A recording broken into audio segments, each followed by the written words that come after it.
Hi everyone, I'm trying to fix my beanie right here. It's Lolo from K9 Kung Fu. This video is about a year. I think it were almost exactly a year-ish since this event happened. And so I'm going to talk a little bit before the video and then I'm going to talk about what happened after. So this is the story about the time I saved a blue jay, but I also got followed and told to kill or let that blue jay die by a dude that might as well have been like a crow that shapeshifted into a human, because a human doing this makes such little sense. So last October, about 3 days before Halloween, I'm walking back home from the gym. I have my service dog next to me. I'm carrying a big actually, carrying this motherfucker, right? Heavy ass gym bag. And I hear, as I'm coming down my street, I hear screaming, two women screaming. And I look over, and a crow is like full on just smacking the shit out of this blue jay. Like, it knocks it out of the air and dive bombs it straight down. And like, it's the screaming that just like awakens my PTSD. And I like put my dog on it down. I cawed the crows, and throw food down to basically be like, this is where it gets kind of indigenousness, where I'm like, basically, like, I'm taking something from you and I'm giving something from you. I run up, and the blue jay like doesn't move. And at first, I'm like afraid to hold it, but I try to like scoop it into my baseball cap, and that doesn't work. And eventually, I just pick it up. Now, where the crows attacked this individual blue jay, over like there's several different like social territories these crows have. So yes, the crows will sleep together at night, but during this time they have like family basically territories. I don't mean to finger y'all, family territories.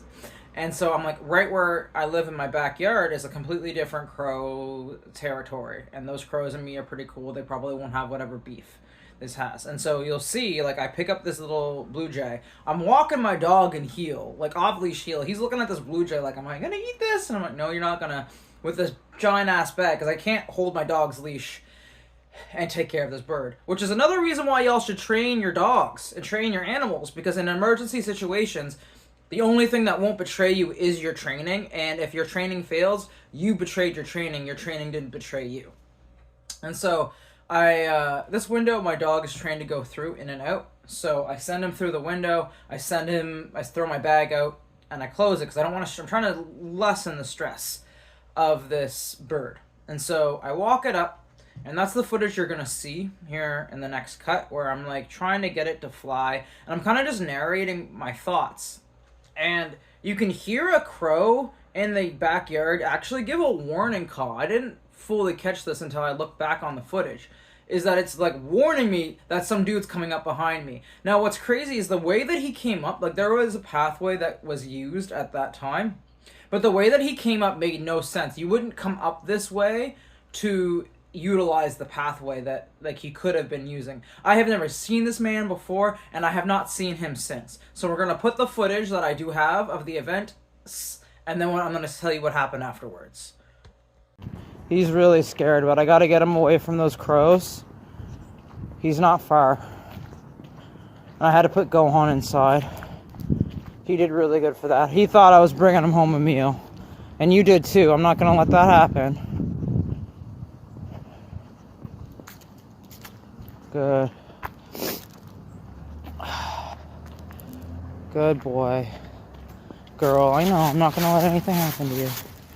Here. Shh. You can let go. Shh. You can let go. Yeah, they really hurt you. Do I take you inside?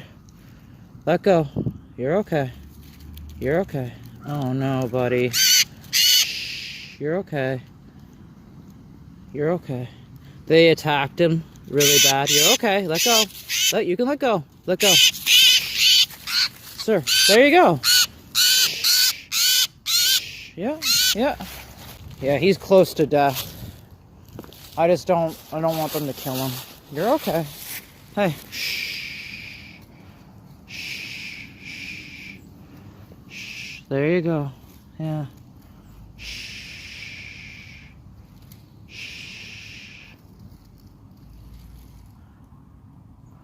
Decisions.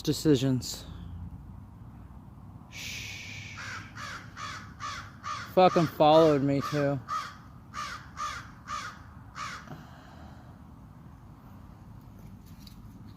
Come on.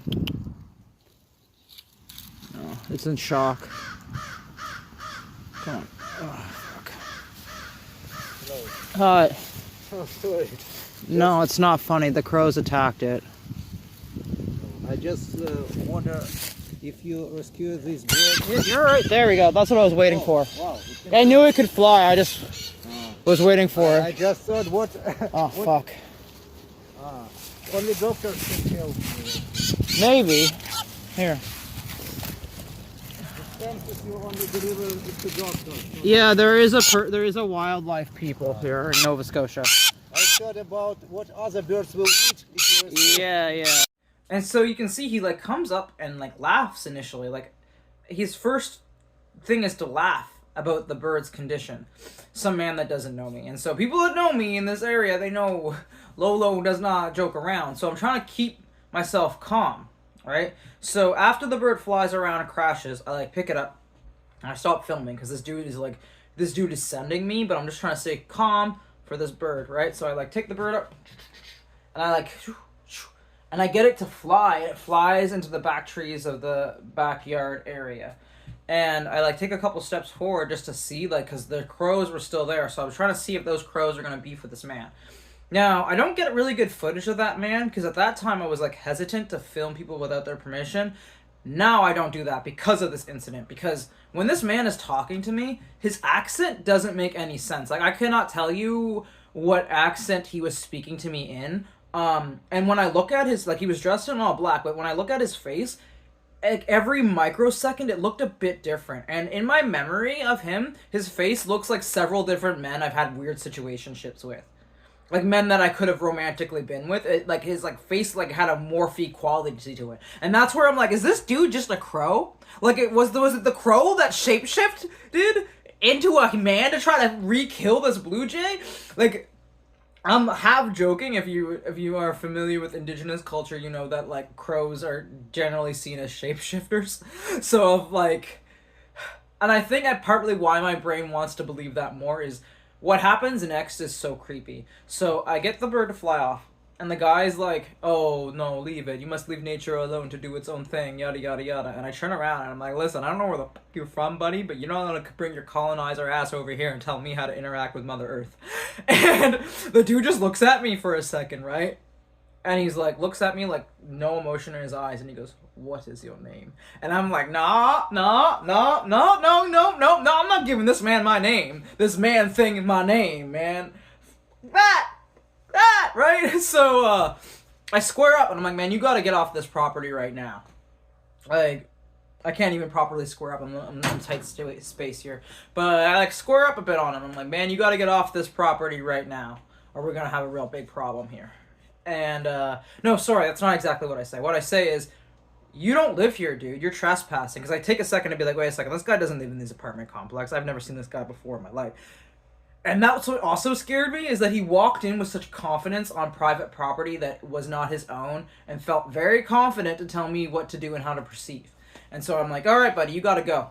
And his eyes, like, I can't explain it unless you're familiar with people that are okay with killing people, but his eyes, like, dilated in a way that let me know, oh, this guy came here to, or he came here to fight. But either way, he wants something, like, sadistic to happen out of this. So I'm like, all right, cool. I calm down. I'm like, immediately, like, oh, okay, so if this guy wants me to fight him, I'm not fighting him.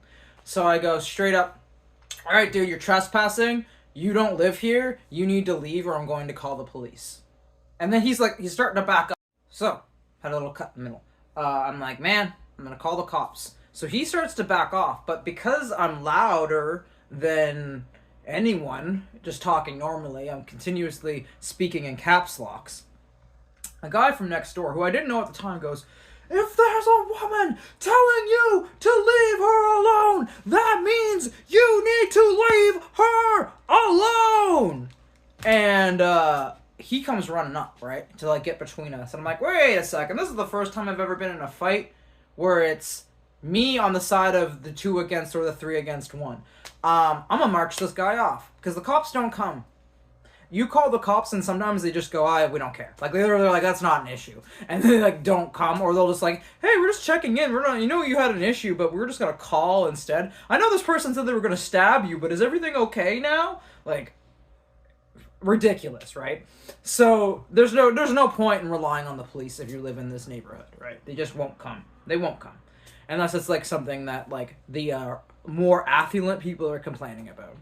So, we start marching him off, which I have a right to do. I didn't touch him. We didn't touch him. And he starts backing up, and the entire time he's like, trying to like scare me like this, like doing this shit. I'm like calm as a cucumber, like, I do not care. Because I just want you to get the fuck out of here, because this whole thing started because I tried to save a blue jay, which I successfully did, no thanks to you. So we get him to the edge of the street, right? So it's where the sidewalk is. And as soon as he gets to the sidewalk, I'm like, I'm good. I'm good. I do not need to escalate this anymore. I did not say that you had to go home. I just said you couldn't stay here. And as soon as he gets to the sidewalk, he pulls up. So I'm like, this dude knows the laws enough, right? He knows he was in the wrong. Now he wants to pull up that he's on the sidewalk. And he's like, looking at the other guy. And the other guy, if you know the dude, I don't know the dude. All I know is he likes to say, I'm going to go get my baseball bat. And that's a guy that will go get his baseball bat. For me, I don't need a weapon in that situation. But partly my thinking was, if he wants to fight me, there's something else going on here. He might have a knife or something on him. What was funny is he's like trying to look at me still like he can impress me a little bit. And I'm like, bro, you're squaring up on the wrong dude. Like, you're gonna get into it with him, and if I chose to, I'm not going to in this situation, I would obliterate your face while you're trying to deal with this guy who's too afraid to actually fight someone one-on-one. He's gonna go get a weapon, which is a whole other legal clusterfuck, which I do not recommend. So I'm like, hey man, I'm good. You need to leave. That's all I said. So I back off. Buddy goes to get a fucking baseball bat, and then someone else shows up with a gun. I don't know how. All I hear is, I don't even know who this person is. They run off. I'm like, what? I just see the dude running away. And then the cops show up like an hour and a half later because there was reports of weapons. But like, yeah, that was an escalated situation that should not have escalated. But why I share this story is I don't know how long that man was watching me. Like, jokes aside, he's probably not a crow that shapeshifted into a human to try to actually kill that blue jay. But he potentially would have seen me come onto the property. Now, men and women, I should say, that are sociopathic interspecies predators, they are looking for certain traits in their victims, and one of them is empathy. So what I imagine probably happened is he potentially saw me with my dog, take the bird, right, pop it in the back, pop my dog away, pop my bag away, and went, okay, the dog's not there anymore, it's just this female presenting person with a dog. Sorry, with a bird that's trying to help a bird. This is an excellent victim. And there's a lot of prostitution in this neighborhood. And because of that, a lot of men will come here and they don't actually know how to acquire those types of services. So they like try to feel it out. And for some reason, if you're just like, I don't know, dancing at 3 a.m. outside, chilling, they just assume that you're like a worker of that kind. And it's like, no, dude, I'm going to throw down. I'm about to roundhouse kick you into the sun. But yeah, and it still to this day, like I took a whole year. I was like, I'm going to make this video right. And I really can't make the video right. Because there's no real way to make it right. Like, it's a scary situation, and I don't fully have the resources to video edit this as much as I would want to. But one of the things I feel like I did really well is I did not ask for help in those situations. When you scream for help, very rarely are people going to come to help you unless you are actually attractive, right? In that case, that dude's just not going to tolerate any nonsense to anyone he perceives as female. The dude that came into that situation. But, like, for me, I'm very loud. So I told him exactly what he needed to do. He needed to leave the property, right? So that also galvanizes the entire group, because then it becomes, hey, anyone hearing this person's not safe to be on the property. It stops becoming, hey, man, me and this individual are having a confrontation. It becomes, this person is a potential danger to any children, any other vulnerable people on the property.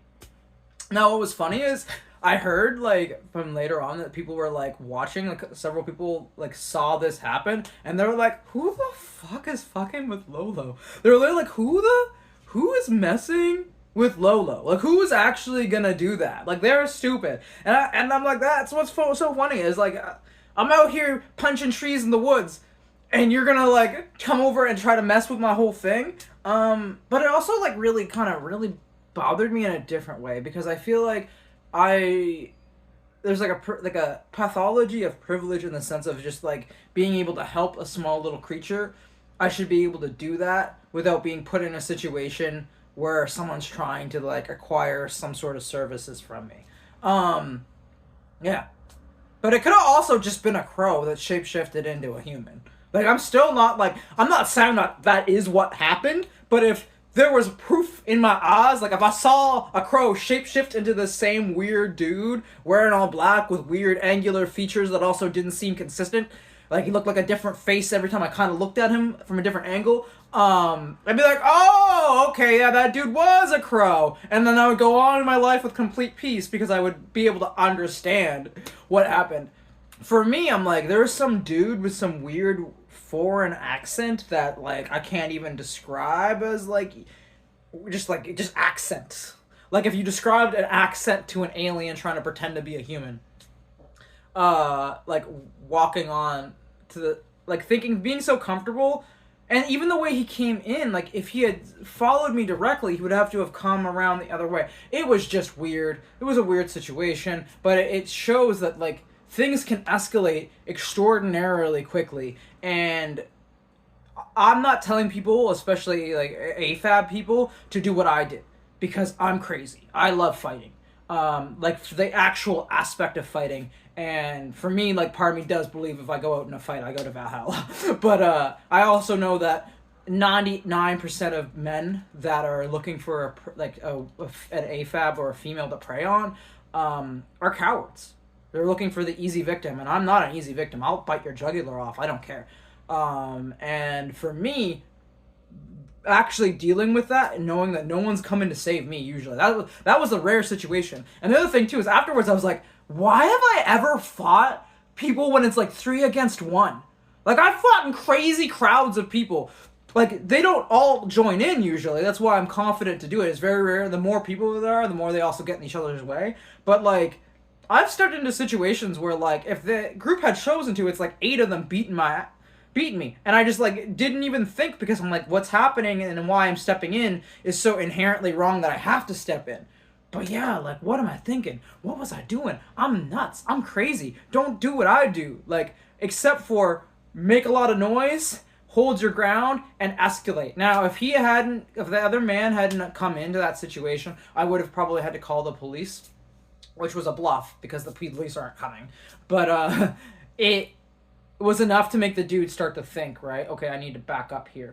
But yeah, like I'm glad that Buddy jumped in. I don't condone the usage of weapons and that escalating there further, but I mean, whoever that guy was, he's not from this community, he's not from this neighborhood, and in a sort of weird way, I'm glad that happened because it probably put a very distinct... That man is very dangerous, in my opinion, and it put a very distinct marker in that guy's brain that this is a neighborhood in which people will not allow me to be a predator. Anyway, that's the end of Lolo's story time. I have a couple other content things I'm trying to get out this week, but we will see. I'm constantly a victim of the lack of space in the digital sphere, as in space to store my long-form videos. Have a great day, and look over your shoulder. Keep that head on a swivel. Baby,